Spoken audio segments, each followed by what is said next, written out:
Wireless antenna connectors are characterized by their small size, exacting fit, and often a tight space around them. Becoming skilled with these connectors can take practice. For that, we have reliable ESD-safe tools like the Apple's antenna tool, tweezers, and black stick. The antenna tool looks like this. The pincer-like end is for grasping and is connecting the connector head.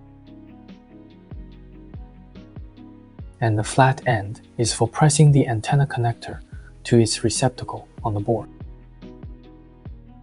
These ESD-safe tweezers with round tips grasp the crimped area of the connector neck rather than the connector head.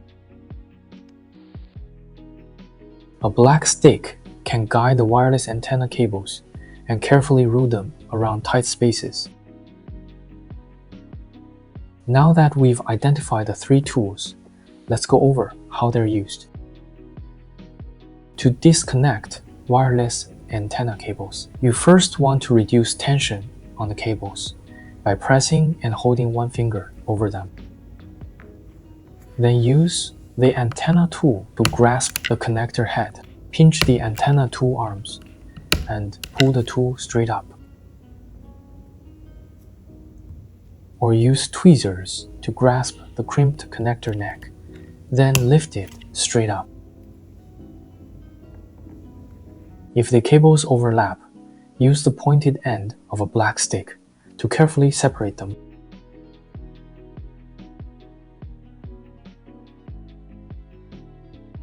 For replacement, use tweezers to grasp the neck of the antenna cable and position it over the connector.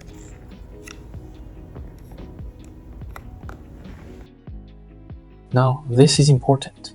Check that the connector is fully aligned over the round receptacle. Then, hold it steady.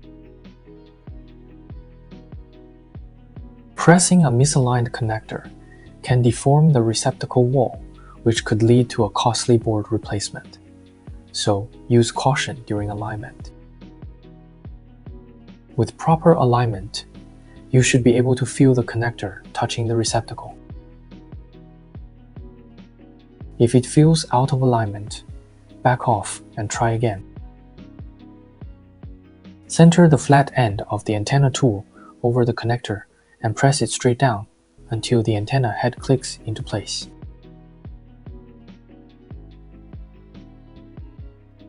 Finally, use the pointed end of a black stick to route cables.